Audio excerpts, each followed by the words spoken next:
Sir ಏನಿವತ್ತು ಬೆಂಗಳೂರು ಮಹಿಳಾ association ಅವರು ಥ್ರೋಬಾಲ್ ಪಂದ್ಯ ಆರ್ಗನೈಸ್ ಮಾಡಿದ್ದಾರೆ, ಇದ್ರ ಬಗ್ಗೆ ನಿಮ್ಮ ಅಭಿಪ್ರಾಯ ಹೇಳಿ ಸರ್. ಬೆಂಗಳೂರು ಬುಲ್ಸ್ ಮಹಿಳಾ ಅಸೋಸಿಯೇಷನ್ ವತಿಯಿಂದ 2ನೇ ವರ್ಷದ ಥ್ರೋಬಾಲ್ ರಾಜ್ಯೋತ್ಸವ ಕಪ್ ಅನ್ನ ನಡೆಸ್ತಾ ಬಂದಿದ್ದಾರೆ. ಹೋದ ವರ್ಷನೂ ನಡೆದಿತ್ತು, ಈ ವರ್ಷ 2ನೇ ವರ್ಷ ನಡೆದಿದೆ.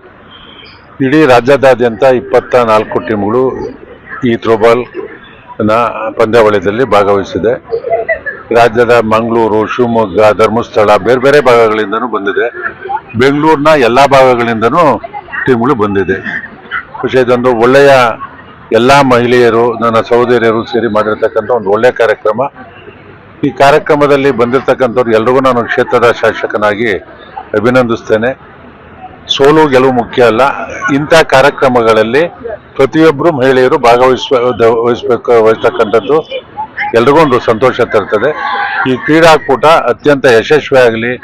ಇಲ್ಲಿರ್ತಕ್ಕಂಥ ನನ್ನ ಕ್ಷೇತ್ರದಲ್ಲಿರ್ತಕ್ಕಂಥ ಸಹೋದರಿಯರು ಒಂದು ಕೋಟ್ ಮಾಡಿಕೊಡೋದಕ್ಕೆ ಹೇಳಿದ್ದಾರೆ, ಅದನ್ನ ತಗೊಂಡಿದ್ದೇನೆ. ಮುಂದಿನ ವರ್ಷ ಅದೇ ಕೋರ್ಟಲ್ಲೇ ಈ ಥ್ರೋಬಾಲ್ ಪಂದ್ಯಾವಳಿ ನಡೆಯುತ್ತೆ ಅಂತಕ್ಕಂಥದ್ದು ಹೇಳೋದಕ್ಕೆ ಬಯಸ್ತೇನೆ. ಹಾಗೆ ಥ್ರೋಬಾಲ್ ಪಂದ್ಯಗಳೆಲ್ಲ ಎಲ್ಲೋ ಒಂದ್ ಕಡೆ ನಶಿಸಿ ಹೋಗ್ತಾ ಇದೆ, ಇದ್ರ ಬಗ್ಗೆ ತಾವೇನ್ ಹೇಳ್ತೀರಿ? ಈಗ ಈ ಭಾರತ ಇಡೀ ವಿಶ್ವದಲ್ಲೇ ಅತ್ಯಂತ ಹೆಚ್ಚು ಜನಸಂಖ್ಯೆ ಇರ್ತಕ್ಕಂಥ ರಾಷ್ಟ್ರ.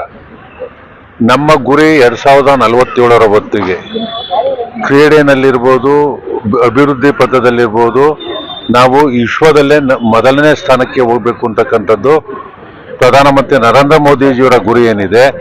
ನಾವೆಲ್ಲರೂ ಓದೋದಕ್ಕೆ ಎಷ್ಟು ಶ್ರಮ ಆಗ್ತೀವಿ, ಕ್ರೀಡೆಗೂ ಮಹಿಳೆಯರಿರ್ಬೋದು, ಪುರುಷರಿರ್ಬೋದು, ನಮ್ಮ ಮಕ್ಕಳಿರ್ಬೋದು, ಎಲ್ರಿಗೂ ಒತ್ತನ್ನು ಕೊಟ್ಟರೆ ಬಹುಶಃ ವಿಶ್ವದಲ್ಲೇ ನಾವು ಮೊದಲನೇ ಸ್ಥಾನಕ್ಕೆ ಬರ್ತೇವೆ. ಮೇಡಮ್, ಇವತ್ತು ಮಹಾಲಕ್ಷ್ಮಿ ಲೇಔಟ್ ಅಲ್ಲಿ ಥ್ರೋಬಾಲ್ ಆರ್ಗನೈಸ್ ಮಾಡಿದೀವಿ, ಎಷ್ಟು ಟೀಮ್ ಬರ್ತಾ ಇದೆ? ಇವತ್ತು ಎಲ್ಲರಿಗೂ ನಮಸ್ಕಾರ. ಇವತ್ತು ಬೆಂಗಳೂರು ಬುಲ್ಸ್ ವತಿಯಿಂದ 24 ಟೀಮ್ಗಳು ಎಂಟ್ರಿ ಕೊಟ್ಟಿದ್ದಾರೆ. ರಾಜ್ಯೋತ್ಸವ ಆಚರಿಸ್ತಾ ಇದ್ದೇವೆ. ಇದು ನಮ್ಮ 2ನೇ ಚೊಚ್ಚಲ ಹೆಜ್ಜೆ ಥ್ರೋಬಾಲ್ ಕಡೆಗೆ. ವರ್ಷ ಪೂರ್ತಿ ಪ್ರಾಕ್ಟೀಸ್ ಮಾಡೋ ನಾವು ಟೂರ್ನಮೆಂಟ್ ಎಲ್ಲಿ ನಡೆಯುತ್ತೆ ಅಂತ ಕಾಯ್ತಾ ಇರ್ತಾರೆ ಎಲ್ಲಾ ಟೀಮ್ಸ್ಗಳು. ಅಂತ ಸಂದರ್ಭದಲ್ಲಿ ನಮ್ ಕೋಚ್ ಅವ್ರು ಹೇಳಿದ್ರು, ಮೇಡಮ್ ನೀವೇ ಯಾಕೆ ಒಂದು ಆರ್ಗನೈಸ್ ಮಾಡಬಾರ್ದು ಅಂತ. ಸೊ ಹೋದ್ ವರ್ಷ ಅದೇ ತರ ಆರ್ಗನೈಸ್ ಮಾಡಿದ್ವಿ, ಬರೀ ಅಬೌವ್ 35 ಮಾಡಿದ್ವಿ. ಸೊ ಈ ಸರಿ ಅಬೌವ್ 35 ಬಿಲೋ 35 ಎರಡೂ ಮಾಡ್ತಾ ಇದೀವಿ. ಇಲ್ಲಿ ನಮ್ಮ ಮಹಾಲಕ್ಷ್ಮಿ ಲೇಔಟ್ ಶಾಸಕರಾದ ಗೋಪಾಲಯ್ಯ ಅವರು ಬಹಳ ನಮ್ಗೆ ಹೆಲ್ಪ್ ಮಾಡ್ತಾರೆ, ಸಹಕಾರ ಕೊಡ್ತಾರೆ ಪ್ರತಿಯೊಂದರಲ್ಲೂ.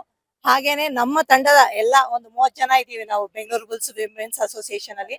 20 ವರ್ಷದಿಂದ ಹಿಡಿದು 66 ವರ್ಷದವರೆಗೂ ಇದೀವಿ. ನೋಡಿ, ಇವ್ರಿಗೆ 66 ವರ್ಷ. ಬನ್ನರ್ಗಡದಿಂದ ಬರ್ತಾರೆ ಪ್ರಾಕ್ಟೀಸ್ ಮಾಡಕ್ಕೆ. ಇವ್ರಿಗೆ 60 ವರ್ಷ. ಇವ್ರು ಆ ತರ ಸ್ಪೋರ್ಟ್ಸ್ ಅನ್ನೋದು ಒಂದು ಪ್ಯಾಷನ್ ಇರ್ಬೇಕು. ಸೊ ಅದೇ ತರ ಈ ಸಲ 24 ಟೀಮು ಮಂಗಳೂರು, ಶಿವಮೊಗ್ಗ, ಸುಳ್ಯ ಎಲ್ಲಾ ಕಡೆಯಿಂದನೂ ಬಂದಿದ್ದಾರೆ. ತುಂಬಾ ಖುಷಿ ಆಗ್ತಿದೆ. ಸೊ ಅಂಡರ್ 35 ಈ ಸರಿ ತಗೊಂಡಿದೀವಿ. ಒಟ್ಟು 24 ಟೀಮು ಇವತ್ತು ನಮ್ಮ ಬೆಂಗಳೂರು ಬುಲ್ಸ್ ತಂಡನ ಪ್ರತಿನಿಧಿಸ್ತಾ ಇದಾವೆ. ಸೊ ನಮ್ಗೆ ಇದೊಂದು ಖುಷಿ ಇದೆ, ಯಾಕಂದ್ರೆ ವರ್ಷ ಪೂರ್ತಿ ಪ್ರಾಕ್ಟೀಸ್ ಮಾಡಿ ಎಲ್ಲೋ ಒಂದು ನಮ್ ಟ್ಯಾಲೆಂಟ್ ನ ಶೋಕೇಸ್ ಮಾಡ್ಕೊಳಕ್ಕೆ ಒಂದು ಅವಕಾಶ ಕೊಟ್ಟಿದೀವಿ. ಎಲ್ಲಾರ್ಗು ಒಳ್ಳೇದಾಗ್ಲಿ. Thank you so much. ಹಾಗೆ 35 ಏಜ್ ಇರೋರು ಅಂತ ಹೇಳಿದ್ವಿ, ಎಷ್ಟೋ ಜನ ಹೆಣ್ಮಕ್ಳು ಹೊರಗಡೆನೆ ಬರೋದಿಲ್ಲ, ಇಂಥ ಮಹಿಳೆಯರಿಗೆ ಏನ್ ಹೇಳ್ತೀರಿ? ಸ್ಪೋರ್ಟ್ಸ್ ಅನ್ನೋದು ಇವತ್ತು ತುಂಬಾ ಅತ್ಯವಶ್ಯಕ ಆಗಿದೆ. ಕೋವಿಡ್ ಆದ್ಮೇಲೆ ನಾವೇ ನೋಡ್ತಾ ಇದೀವಿ, ಎಲ್ಲಾ ಯಂಗ್ಸ್ಟರ್ಸ್ ಗಳು ಸಾಯ್ತಾ ಇದಾರೆ. ಅದು ವ್ಯಾಕ್ಸಿನ್ ಇಂದ ಇರ್ಬೋದು, ಆರೋಗ್ಯ ಇಲ್ದಿರ ಇರ್ಬೋದು. ಸ್ಪೋರ್ಟ್ಸ್ ಅನ್ನೋದು ನಮ್ ಖಂಡಿತ ಹೆಲ್ತಿ ಆಗಿರುತ್ತೆ. ಸೊ ಎಲ್ಲರೂ ನಾವು ಅದಕ್ಕೋಸ್ಕರ, ನಮ್ದ್ರಲ್ಲೂ ಅಷ್ಟೇ ಹಾರ್ಟ್ ಪೇಷಂಟ್ ಗಳು ಸಹ ಇದಾರೆ. ಅವ್ರಿಗೆ ಡಾಕ್ಟರ್ಸ್ ಥ್ರೋಬಾಲ್ ಆಡ್ಬೇಡಿ ಅಂತಿದ್ರು, ಅವ್ರೆಲ್ಲ ಇಂಟರ್ನ್ಯಾಷನಲ್ ಪ್ಲೇಯರ್ ಗಳು, ಅವರೆಲ್ಲ ಹೊರಗೆ ಬಂದು ಆಡ್ತಿದ್ದಾಗ ಆರೋಗ್ಯವಾಗಿರೋರು ಒಂದ್ ಸ್ವಲ್ಪ ಟೈಮ್ ಮಾಡ್ಕೋಬೇಕು. ಥ್ರೋಬಾಲ್ ಅಂತಾನೆ ಅಲ್ಲ, ಯಾವ್ದೋ ಒಂದು ಫಿಸಿಕಲ್ ಆಕ್ಟಿವಿಟಿ ಇರಬೇಕು ಮಹಿಳೆಯರಿಗೆ. ಅದೊಂದು ಬಹಳ ಮುಖ್ಯ ಅಂತ ಹೇಳ್ತೀನಿ ನಾನು.